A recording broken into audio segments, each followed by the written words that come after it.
Halo semuanya, hari ini saya akan mengulas film Pria Jomblo menceritakan seorang pria setelah mewarisi harta senilai 1 miliar dari kakeknya. Memposting mencari istri di koran, hasilnya wanita dari berbagai tempat berkumpul. Ceritanya dimulai, pria-pria yang jomblo semuanya seperti kuda-kuda liar, hanya ingin bebas.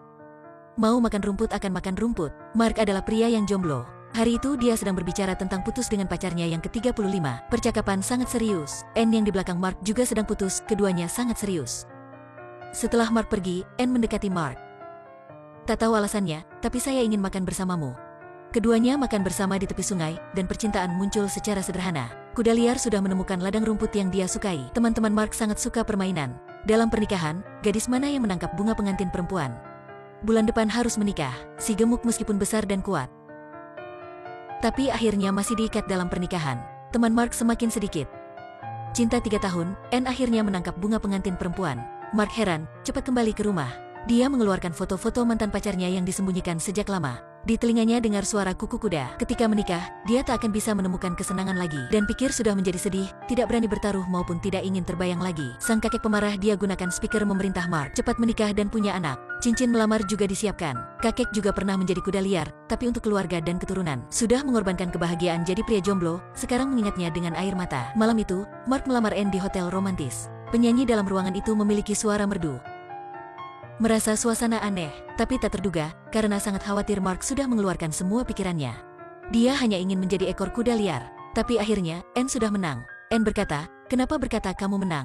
Mark menjawab mengambil sebuah contoh sedikit kasar untuk menjelaskannya. "Aku tak hanya terus dalam toilet tapi tak membuang kotoran. Di saat suasana melamar yang romantis seperti itu, kamu berkata kata-kata bau seperti itu, kamu berpikir aku toilet." Anne baru sadar sudah tahu Mark tidak ingin menikah, masih ingin jomblo. Dia marah, kembali ke rumah bersama teman dekatnya makan makanan. Sejak hari itu, setiap hari rumahnya diisi bunga yang diberikan Mark. Seluruh kota tahu tentang lamaran Mark.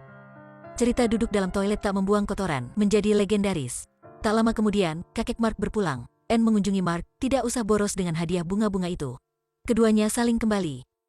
Ketika hidup, kakek Mark memiliki pabrik dengan modal ribuan dolar. Semuanya diberikan pada cucunya dan satu tanah pertanian dalam Departemen Pertanian Amerika Serikat. Senilai lebih 1 miliar, semuanya terkejut. Tapi kakek ada permintaan yang aneh.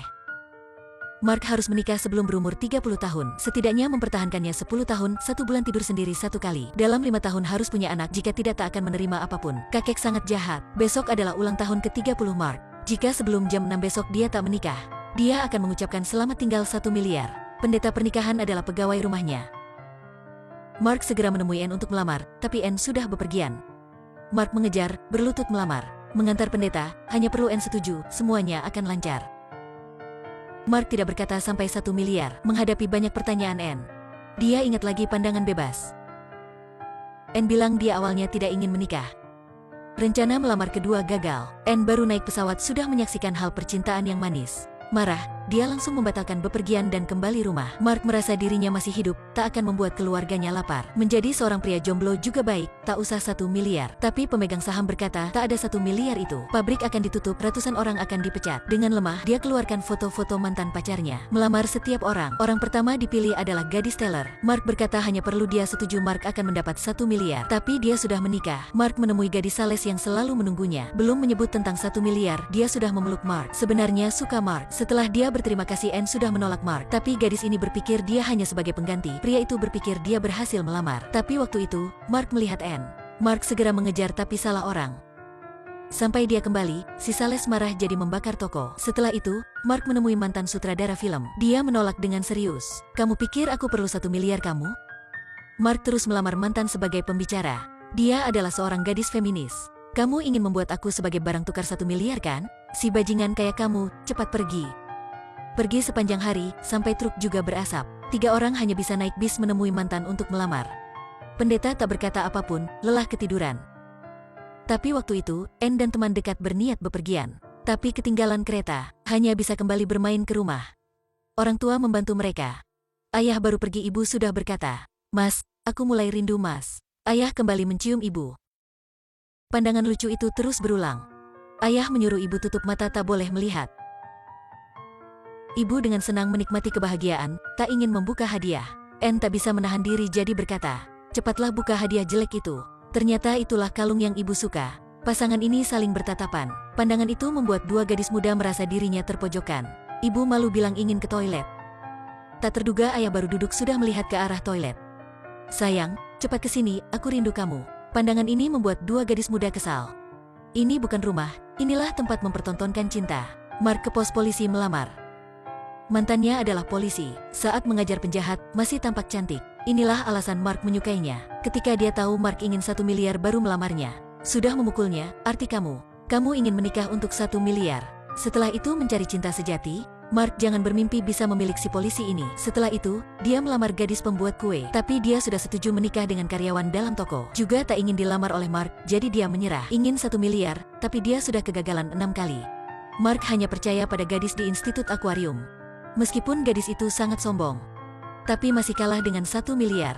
Setuju menikah dengan Mark. Tapi ketika dia tahu 1 bulan hanya bisa tidur sendiri 1 kali, dia ragu-ragu. Ketika semuanya berkata bisa membuat 2 ranjang dalam kamar, dia baru setuju. Tapi dia mendengar harus mempertahankan 10 tahun. Dia mulai ragu. Pikir sampai setengah harta dia dapat setelah 10 tahun. Setuju lagi. Tapi ketika dia tahu 5 tahun harus melahirkan anak, dia tak bisa bertahan dan pergi. Dia minta mantannya, tapi tak ada siapapun yang setuju. Mark hanya ada 17 jam lagi. Para orang membantunya khawatir sampai bertengkar. Bahkan pengurus rumah berpikir akan memberikan anaknya untuk Mark. Meskipun anaknya hanya berumur 15 tahun, tapi mereka tak ada pilihan lain. Harus menyaksikan dirinya hilang 1 miliar, harus menerimanya. Setelah gagal lamaran 10 kali, si gemuk juga tak bisa menahan dan berkata, "Mas, tak usah berkata, tak berbuat. Jam 6 menunggu aku di gereja, aku akan bantu Mas melamar secara sukses." Anne terus-menerus menyaksikan pasangan lain mempertontonkan cinta mereka. Dalam hati selalu merindukan Mark, ingin kembali padanya. Tapi pada waktu itu, HP Mark tak bisa dihubungi. Waktu itu, Mark sedang mengeluh pada pendeta di taman. Melihat di sekitarnya banyak pasangan, dia juga merasa tak nyaman. Pendeta berkata, dia sudah menikah 26 tahun. Ada 4 anak laki-laki, 10 cucu, lahir banyak sekali. Setelah istri meninggal, dia baru menjadi pendeta. Dalam buku ada foto, ada cerita. Pendeta berkata, ingat lebih setengah kehidupan, menikah adalah hal paling benar yang dia melakukan. Ada seseorang yang sebenarnya mencintaimu, sampai kamu tua. Adalah hal sangat bahagia. Mendengar cerita pendeta, akhirnya Mark sudah paham. Tak mau menjadi pria jomblo kaya, hanya ingin menikah bersama Anne. Waktu itu, akhirnya Anne bisa menghubungi si gemuk. Berkata dia sedang naik kereta untuk menemui Mark, katanya ingin hidup bersama Mark. Tapi sayangnya sudah tak bisa, karena si gemuk sudah memposting di koran. Hanya perlu jam 6 sore siapapun yang menikahi Mark akan mendapat 1 miliar. Waktu itu, semua gadis dalam kota segera bergaun dan berangkat ke gereja. Mark baru menyadari, dia sedang dikepung oleh banyak pengantin perempuan. Semuanya ingin memiliki si pria jomblo kaya. Tiba-tiba Mark merasa banyak ribuan gadis cantik yang ingin langsung memangsanya. Si gemuk muncul dan menjelaskan, ini bercanda. Mark pada saat itu sudah sempat melarikan diri. Kira-kira 40 menit lagi Anne kembali. Para pria temannya menghalau di pintu utama. Mark segera ke stasiun menjemput Anne. Para pengantin aneh ini berusaha mengejar Mark. Dengan sulit dia naik taksi ke stasiun. Anna masih belum turun. Karena dia melihat koran itu, mendadak hatinya kacau, kenapa Mark ada 1 miliar? Anne tidak senang menangis. Mark berkata, sampai sekarang aku baru menyadari.